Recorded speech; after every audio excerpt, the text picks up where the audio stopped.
Shalom jemaat yang dikasih Tuhan, puji nama Tuhan. Kita boleh sama-sama kembali beribadah secara online.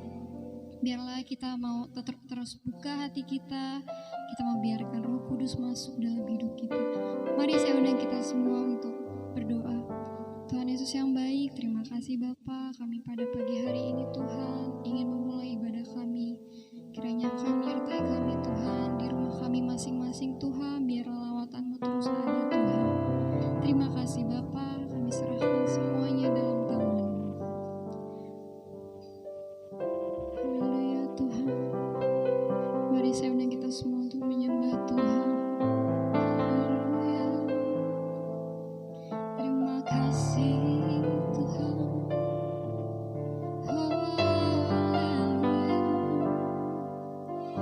Terima kasih Yesus. Tuhan, ini kami Bapa anak-anak-Mu. Ya Tuhan, kami ingin lagi Tuhan dekat dengan-Mu. Kami ingin dekat dengan-Mu. Kami ingin merasakan hadirat-Mu Tuhan. Haleluya. Terima kasih Yesus. Terima kasih Bapa.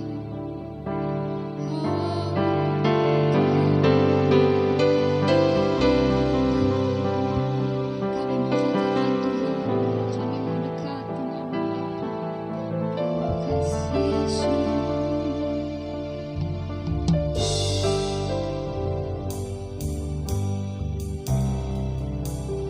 Dekat padamu, itu rinduku.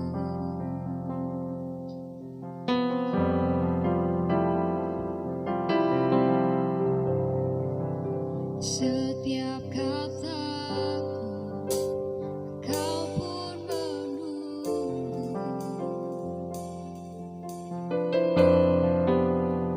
Tak kusangka ku temukan satu kasih yang abadi. Kini ku datang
Shalom saudara sekalian, dimanapun saudara berada, saya berdoa perlindungan dan hadiratnya memenuhi saudara selalu.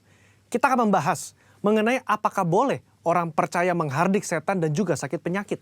Lalu apakah ada landasan firman dari kebiasaan yang umumnya orang Pentakosta lakukan ini?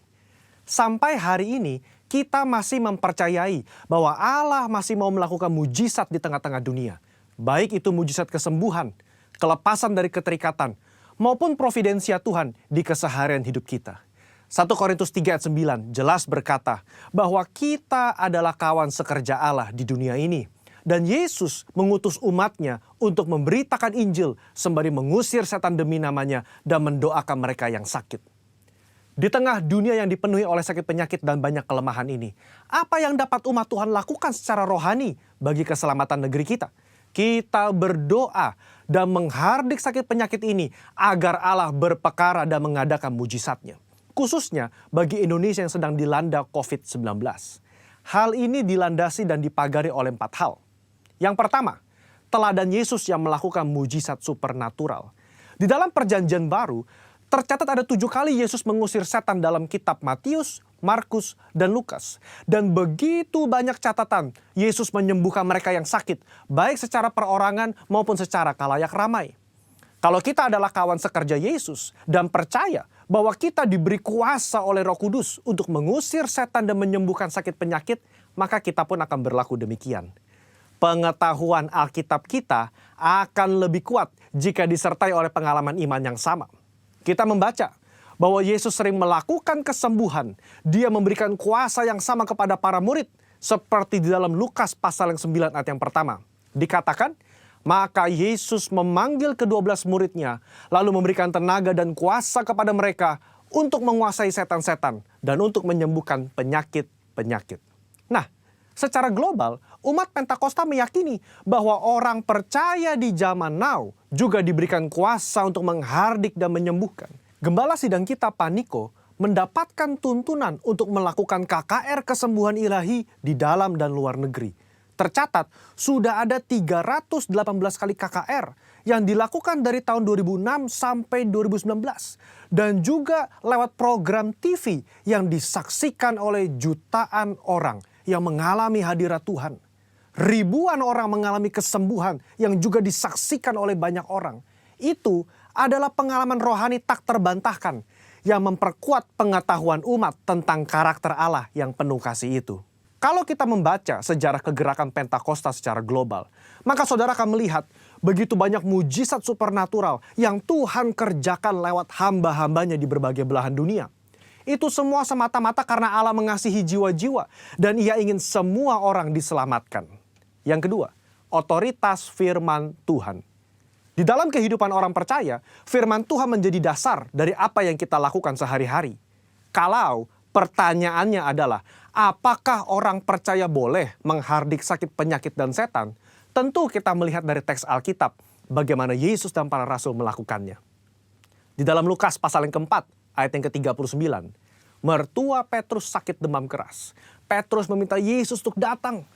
Yesus menyembuhkan mertua Petrus dengan cara apa? Yesus menghardik demam itu dan penyakit itu pun meninggalkan dia. Ini yang menjadi dasar bagi orang percaya. Secara spiritual, kita berdoa dan menghardik sakit penyakit seperti yang Yesus lakukan. Di dalam Yohanes pasal ke-14 ayat yang ke-12 juga dikatakan bahwa orang percaya akan melakukan pekerjaan-pekerjaan yang Yesus lakukan. Bahkan pekerjaan yang lebih besar lagi. Pekerjaan ini mencakup mujizat-mujizat yang Yesus lakukan. Karakter kerendahan hati yang Dia tunjukkan. Dan kasih yang diberikan kepada orang-orang yang membutuhkan. Inilah yang menjadi dasar bagi orang percaya untuk melangkah dengan iman di atas dasar janji firman Tuhan.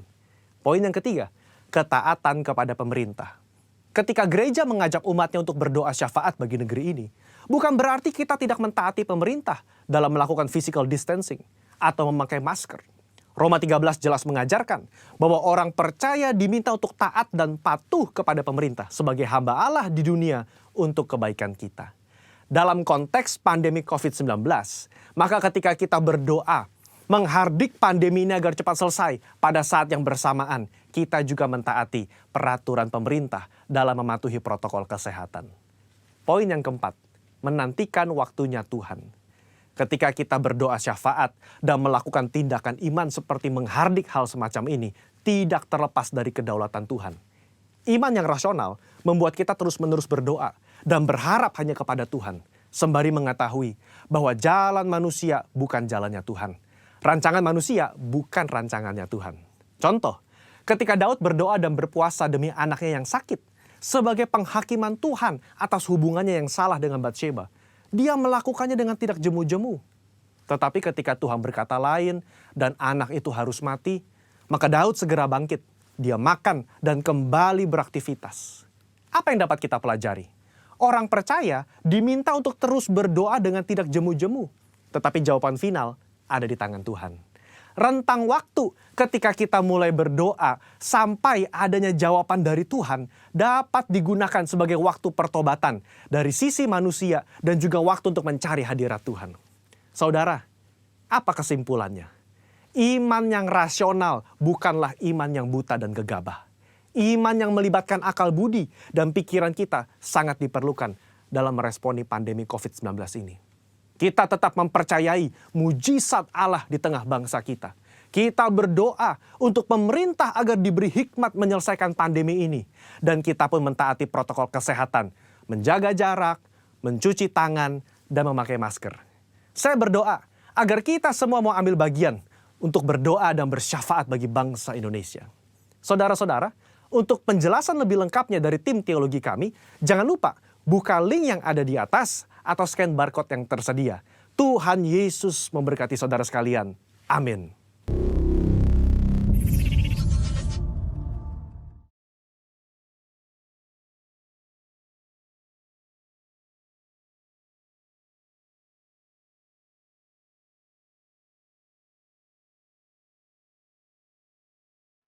Shalom, salam sejahtera bagi kita semua Bapak Ibu Saudara. Kita berjumpa kembali dalam anugerah dan kasih karunia Tuhan yang memelihara kita semua. Mari kita akan siapkan hati, waktu dan perhatian kita. Supaya firman yang kita akan dengar bersama, kita akan pelajari bersama boleh benar-benar memberkati dan mengubahkan hidup kita. Nah, saya ingin share pada saat ini tentang kekuatan atau strength. Nah, bukankah inilah hal yang diinginkan dan dirindukan dan diupayakan oleh banyak orang? Siapa yang gak ingin tubuhnya kuat? Makanya kita olahraga, kita rajin untuk gym dan sebagainya. Nah, siapa yang tidak ingin keuangannya kuat?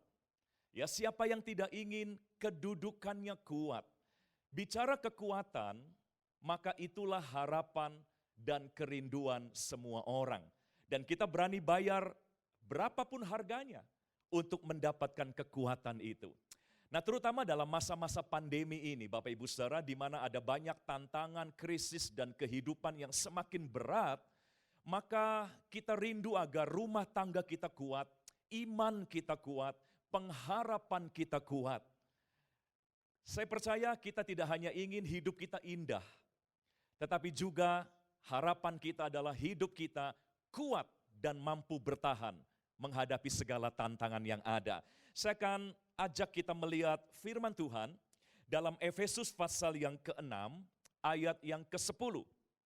Efesus pasal yang ke-6 ayat yang ke-10. Saya akan bacakan dan kita akan simak dengar dengan baik. Demikian firman Tuhan, akhirnya, ya, jadi akhirnya hendaklah kamu kuat di dalam Tuhan, di dalam kekuatan kuasanya. Akhirnya hendaklah kamu kuat di dalam kekuatan, di dalam Tuhan, di dalam kekuatan kuasanya. Nah, Bapak Ibu, Paulus sedang berbicara kepada jemaat di Efesus. Sebuah jemaat yang tinggal di sebuah kota besar yang namanya Efesus. Di mana kota Efesus adalah kota yang penuh dengan penyembahan berhala, penuh dengan praktek sihir, sebuah kota maju yang begitu hedonis, sehingga kekristenan mendapatkan tekanan, penolakan, dan bahkan ditentang habis-habisan. Sehingga jemaat Tuhan di kota Efesus tentu berhadapan dengan situasi yang berat dan sulit. Nah, Paulus memberi nasihat agar mereka jangan kalah, jangan menjadi lemah dengan situasi dan tantangan yang ada di kota di mana mereka tinggal. Hendaklah kamu menjadi kuat di dalam Tuhan. Dibuka dengan kata hendaklah. Artinya Paulus sadar dia tidak bisa memaksa. Hendaklah artinya sebuah himbauan. Paulus berharap mereka kuat. Makanya dia menggunakan kata hendaklah. Artinya tergantung mereka sendiri juga. Nah, sama hari ini firman Tuhan juga datang kepada kita, hendaklah kamu kuat. Artinya Tuhan tidak bisa paksa kita. Tuhan hanya berharap kita tetap kuat. Nah, jadi yang menentukan kuat tidaknya kita adalah diri kita sendiri. Kitalah yang bisa menentukan kita akan kuat atau kita menjadi lemah. Kita diminta memilih, kita diminta membuat keputusan untuk menjadi kuat di tengah tantangan dan persoalan yang ada dalam hidup kita. Tentu tidak ada seorang pun yang menyukai kondisi yang lemah, Bapak Ibu. Tidak ada orang yang suka kalau tubuhnya lemah. Tidak ada orang yang suka kalau keuangannya dalam kondisi lemah. Itulah sebabnya saya berharap kita bersama-sama mengambil keputusan dan pilihan.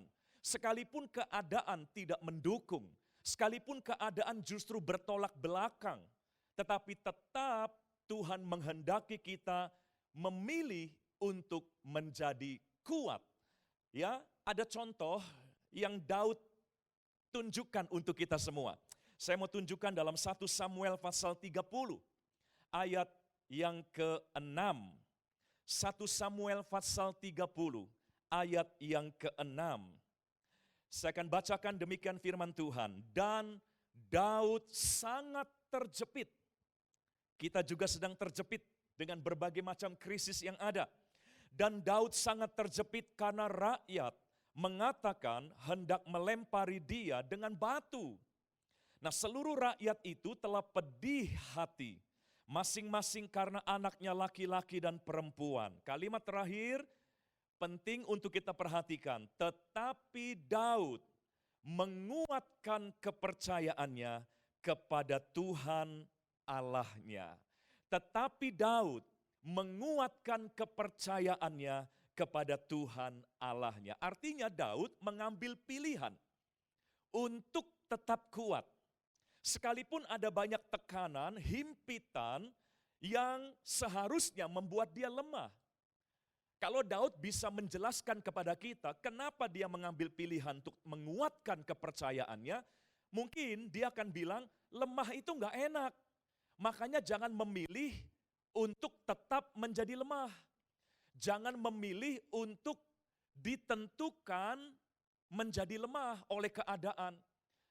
Jadi Daud seolah-olah ingin berkata, mengapa saya mengambil keputusan untuk menguatkan kepercayaan saya? Mengapa saya ambil keputusan untuk tidak mau lemah? Mungkin dia akan berkata, karena lemah itu enggak enak. Ya Bapak Ibu Saudara, lemah itu artinya enggak punya kekuatan untuk meraih sesuatu dalam hidup kita. Lemah itu artinya enggak bisa bertahan untuk menghadapi sesuatu dalam hidup kita. Lemah itu artinya bahkan tidak bisa berbuat apa-apa, tidak bisa melakukan progres dalam hidup kita. Nah Bapak Ibu Saudara, makanya mari jangan terlena dalam kelemahan. Jangan berkata, ya sudah, kalau memang harus lemah mau gimana lagi. Jangan membiarkan diri kita terus-menerus dalam kelemahan. Mari ambil keputusan, saya mau menjadi kuat. Ambil tindakan untuk membuat hidup kita menjadi kuat dan tidak lemah. Mungkin Bapak Ibu berkata, tapi situasi Pak, Daud juga punya situasi yang buruk. Dikatakan bahwa ada banyak orang menghimpit dia dengan kekecewaan, dengan kepahitan, dan itu dilampiaskan semuanya kepada Daud. Daud juga tidak punya situasi yang mendukung, tapi dia memberanikan diri untuk mengambil pilihan menjadi kuat. Makanya Rasul Paulus tadi berkata, hendaklah, artinya tergantung kamu. Hendaklah kamu menjadi kuat. Menjadi kuat di dalam Tuhan dan di dalam kekuatan kuasanya. Kita kuat bukan di dalam self-confident kita, bukan. Kita kuat bukan di dalam keuangan dan kedudukan kita. Yang lebih penting adalah kita kuat di dalam Tuhan dan di dalam kekuatan kuasanya. Nah, pada kesempatan ini saya mau tunjukkan 3 sumber kekuatan yang Bapak Ibu bisa dapatkan dalam hidup kita masing-masing. Tidak peduli saudara orang yang sudah cukup tua atau masih muda, tidak peduli saudara pria atau wanita, tidak peduli kita apapun status sosial kita. Maka saya akan tawarkan, Alkitab akan tawarkan 3 sumber kekuatan. Yang dari 3 hal itu kita bisa dapatkan kekuatan dalam hidup kita. Yang pertama, Ayub pasal 17 ayat yang ke-9. Ayub 17 ayat yang ke-9.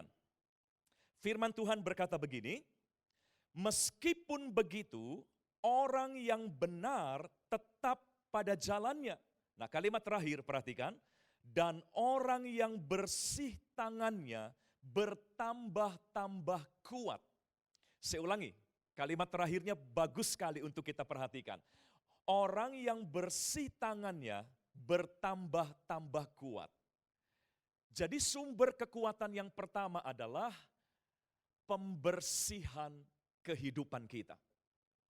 Makanya mari hiduplah dalam pertobatan Bapak Ibu Saudara. Jangan biarkan ada dosa, kenajisan, pelanggaran, ketidaktaatan yang terus kita pelihara. Hiduplah benar dan bersih di hadapan Tuhan. Sebab dikatakan orang yang bersih tangannya bukan cuma kuat, tapi bertambah kuat dari waktu ke waktu. Kalau kita membersihkan hidup kita, artinya hidup dalam pertobatan, mau mengoreksi diri, mau membuang apa yang masih salah dalam hidup kita, maka berkatnya adalah kita akan dibawa from strength to strength. Kita akan dibawa Tuhan dari kekuatan yang satu kepada kekuatan yang berikutnya. Analogi sederhananya mudah.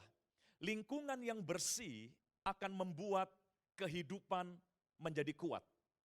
Sebaliknya lingkungan yang kotor, lingkungan yang tercemar, lingkungan yang penuh racun dan penuh dengan bahaya, itu akan membuat semua yang hidup di lingkungan itu menjadi lemah kehidupannya. Nah, hidup kita juga harus bersih. Jangan hidup dalam kekotoran lagi. Dosa akan menggerogoti kekuatan kita. Tapi sebaliknya ketaatan kepada firman Tuhan akan meningkatkan kekuatan rohani kita. Kembali saya tunjukkan contoh dari Raja Daud. Dan kali ini saya mau bandingkan Daud dengan Saul. Mari, dalam 2 Samuel pasal 3 ayat yang pertama. 2 Samuel pasal yang ketiga ayat yang pertama. Ada masa di mana ada persaingan antara Daud dan Saul. Dan jelas Saul merasa Daud adalah saingan kuatnya dia. Makanya Saul iri kepada Daud. Saul makanya tidak suka dengan Daud. Karena memang tanpa disadari memang muncul persaingan antara Daud dan Saul. Nah, mari kita lihat dalam 2 Samuel 3 ayat yang pertama, peperangan atau persaingan antara keluarga Saul dan keluarga Daud berlarut-larut. Jadi persaingannya enggak berhenti-berhenti. Tapi lihat hasil dari persaingan itu. Daud kian lama kian kuat. Daud bukan cuma kuat untuk satu saat, tapi kian lama kian kuat. Sedangkan keluarga Saul kian lama kian lemah. Nah, pertanyaannya sekarang, kenapa Daud kian lama kian kuat, sementara Saul kian lama kian lemah? Nanti Bapak Ibu pelajari sendiri, ada satu ciri dari Raja Daud yang kita dapat kenali dari mazmur-mazmurnya. Daud adalah seorang yang terbuka di hadapan Tuhan, dan bahkan Daud sering meminta Tuhan membersihkan, mengoreksi kehidupannya. Kita tidak asing dengan Mazmur Daud yang berkata, ujilah aku ya Tuhan, kenali batinku, selidiki akan hatiku, nyatakanlah apa yang salah. Itulah ciri Daud. Daud adalah seorang yang rela terus dibersihkan, dibersihkan. Makanya kita kenal Daud seorang yang tidak pernah melakukan dosa yang sama untuk kedua kalinya. Dia bisa saja jatuh dalam dosa, tapi dia tidak pernah jatuh dalam dosa yang sama untuk kedua, ketiga, atau keempat kalinya. Karena Daud adalah seorang yang rela dibersihkan. Dia bukan orang sempurna, tapi dia orang yang selalu terbuka dan memberi dirinya untuk selalu dibersihkan. Dan kembali kepada poin pertama tadi kita, pembersihan hidup. Orang yang bersih hidupnya, tangannya, kian lama kian kuat. Dan ini terjadi pada Daud.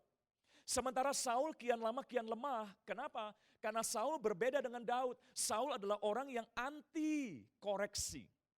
Saul adalah orang yang tidak hidup dalam pertobatan. Ketika ditegur bukannya bertobat, dia malah marah. Orang seperti apakah kita hari-hari ini? Kalau kita merindukan hidup yang kuat dan bertambah hari bertambah kuat, sekalipun ada pandemi, krisis, dan sebagainya. Mari teladanilah apa yang Daud pernah lakukan dalam hidupnya. Dia rela terus membersihkan hidupnya sesuai dengan kehendak Tuhan. Dan akibatnya orang yang bersih hidupnya kian lama, kian kuat. Jadi itu yang pertama, sumber kekuatan kita adalah kehidupan yang terbuka dan rela terus dibersihkan. Nah yang kedua Bapak Ibu Saudara, saya ajak kita melihat dalam Injil Lukas pasal yang kedua, ayat 39 sampai 40. Kita akan lihat dari kehidupan Tuhan Yesus, Juru Selamat kita. Lukas 2 ayat 39 dan 40. Ada masa di mana Tuhan Yesus dikatakan bertumbuh semakin kuat. Ditunjukkan dalam dua ayat ini ya, saya akan bacakan. Dan setelah selesai semua yang harus dilakukan menurut hukum Taurat, kembalilah mereka, yaitu Yesus dan keluarganya dan orang tuanya, kembalilah mereka ke kota kediamannya, yaitu kota Nazaret di Galilea. Dan ayat 40 perhatikan, anak itu, yaitu Yesus, anak itu bertambah besar dan menjadi kuat. Inilah yang kita rindukan, bukan? Yesus pun bertambah besar dan menjadi kuat, penuh hikmat dan kasih karunia Allah ada padanya. Jadi Tuhan Yesus mengalami pertumbuhan semakin kuat ketika dia tinggal di Nazaret. Nah mari kita bertanya, emang dia melakukan apa di Nazaret? Apa yang menyebabkan dia menjadi kuat selama dia tinggal di Nazaret? Mari saya tunjukkan ya dalam Lukas pasal yang keempat ayat 16. Ini jawabannya. Tadi Lukas 2 berkata, Yesus menjadi kuat di masa-masa di mana dia tinggal di Nazaret. Kita mau bertanya, apa yang dia lakukan sehingga di Nazaret dia menjadi anak yang terus bertumbuh menjadi kuat? Nah jawabannya adalah Lukas 4 ayat 16. Lukas 4 ayat 16 dikatakan, ia yaitu Yesus datang ke Nazaret, tempat ia dibesarkan. Atau kalau saya ganti, tempat ia menjadi kuat. Ya, di Nazaret. Nah, dikatakan selanjutnya, dan menurut kebiasaannya, jadi ada sebuah kebiasaan yang dia bangun selama dia dulu pernah tinggal di Nazaret. Menurut kebiasaannya pada hari Sabat, ia masuk ke rumah ibadat, lalu berdiri hendak membaca dari Alkitab. Jadi izinkan saya menyimpulkan begini Bapak Ibu. Dikatakan Tuhan Yesus menjadi kuat ketika dia tinggal di Nazaret. Nah ternyata di Nazaret ada kebiasaan yang Yesus selalu lakukan, yaitu pada hari Sabat, Yesus selalu masuk ke rumah ibadah, ya tentu beribadah, lalu dia aktif di rumah Tuhan dengan cara membaca Alkitab, membaca kitab-kitab yang ada di rumah ibadat itu. Jadi saudaraku, kenapa dia bertumbuh menjadi kuat di Nazaret? Karena ada kebiasaan beribadah, ada kebiasaan aktif di rumah ibadah. Sehingga Yesus menjadi kuat selama dia tinggal di Nazaret. Sebab di Nazaret dia membangun kebiasaan, yaitu beribadah kepada Tuhan. Bersekutu dengan Tuhan. Jadi Bapak Ibu, yang kedua ini adalah kita bisa semakin kuat kalau kita membangun satu habits, satu gaya hidup, yaitu selalu beribadah, bersekutu, dekat dengan Tuhan, intim dengan Tuhan, secara reguler. Bukan hanya kalau bisa saja, bukan hanya kalau ada waktu saja. Jadi kita nggak mungkin kuat kalau kita nggak rutin berhubungan dengan Tuhan. Kita nggak mungkin kuat kalau kita tidak reguler beribadah kepada Tuhan. Sekalipun di masa pandemi ini kita memang nggak bisa beribadah secara fisik. Tetapi puji Tuhan ada teknologi yang tetap menawarkan kita untuk bisa beribadah di rumah-rumah. Manfaatkanlah itu saudara. Nah iblis ingin menjauhkan kita dari pertemuan-pertemuan ibadah. Seperti Ibrani 10 ayat 25 katakan, di akhir zaman akan ada kebiasaan di mana orang akan menjauhkan diri dari pertemuan ibadah. Itulah yang menyebabkan banyak orang akhirnya tidak mempunyai kekuatan. Karena dia terpisah dari Tuhan. Dia tidak continue bersekutu dengan Tuhan. Seperti arang Bapak Ibu. Coba bayangkan batu arang ya, yang menyala merah, panas. Tetapi ketika ada satu batu, satu bongkah arang yang tadinya menyala panas, lalu diambil, dicabut dari kelompok arangnya itu. Akhirnya satu bongkah arang yang tadinya merah, menyala, panas, ketika dia dicabut, dia tidak lagi bergabung dengan komunitasnya. Maka akhirnya lama-lama akan padam. Kekuatan energinya akan surut. Dan akhirnya dia menjadi batu yang dingin dan mati. Hidup kita pun seperti itu. Tuhan sediakan gereja, Tuhan sediakan komunitas, Tuhan sediakan kelompok sel, cool, dan sebagainya. Supaya kita bisa mendapat kekuatan di dalamnya. Jadi Bapak Ibu manfaatkanlah itu. Dan jangan cuma pasif di rumah Tuhan. Yesus aktif di bait Allah dengan membaca kitab-kitab yang ada. Seperti kita exercise. Aktivitas rohani itu seperti kita exercise. Orang kalau exercise tubuhnya akan semakin kuat. Jadi mari Bapak Ibu Saudara, resep yang pertama dari Daud. Kalau ingin terus menjadi kuat dan semakin kuat, hidup harus terus mau dibersihkan. Lalu resep dari Tuhan kita Yesus Kristus, kalau mau terus bertumbuh menjadi semakin kuat, mari reguler, jangan biarkan kehidupan ibadah kita menjadi berkurang atau menjadi semakin renggang. Tapi justru harus semakin giat dilakukan supaya kita terus menjadi orang yang dikuatkan di dalam Tuhan. Yang terakhir, yang ketiga Bapak Ibu Saudara, kali ini kita belajar dari nasihat Rasul Paulus. Sumber kekuatan yang kita bisa praktekkan dalam hidup kita. Dalam 2 Timotius pasal yang kedua, ayat 1 dan ayat yang kedua. 2 Timotius 2, ayat 1 dan ayat yang kedua. Saya baca ya, ayat 1 dulu. Sebab itu hai anakku, jadilah kuat oleh kasih karunia dalam Kristus Yesus. Jadi Paulus menasihatkan Timotius, kamu gak boleh lemah. Kamu harus kuat, kamu harus jadi kuat. Lalu bagaimana caranya? Ayat yang kedua, Paulus meneruskan begini. 2 Timotius 2 ayat yang kedua. Apa yang telah engkau dengar daripadaku di depan banyak saksi, percayakanlah itu kepada orang-orang yang dapat dipercayai. Atau bagikanlah itu. Semua yang kamu dapat dari aku, semua yang kamu telah terima dari aku, sharekan, bagikan, percayakanlah kepada orang-orang lain yang dapat dipercaya dan yang juga cakap mengajar orang lain. Jadi Bapak Ibu Saudara, yang ketiga adalah kita bisa menjadi kuat dengan cara kita membagikan sesuatu. Mempercayakan sesuatu. Artinya Dengan kita memberi, kita akan semakin kuat. Rasanya memang gak masuk di akal ya. Tetapi inilah dimensinya Allah. Dimensinya dunia adalah semakin banyak mengumpulkan, semakin kuat. Makanya kita terjebak dengan prinsip ya, hemat pangkal kuat atau pangkal kaya.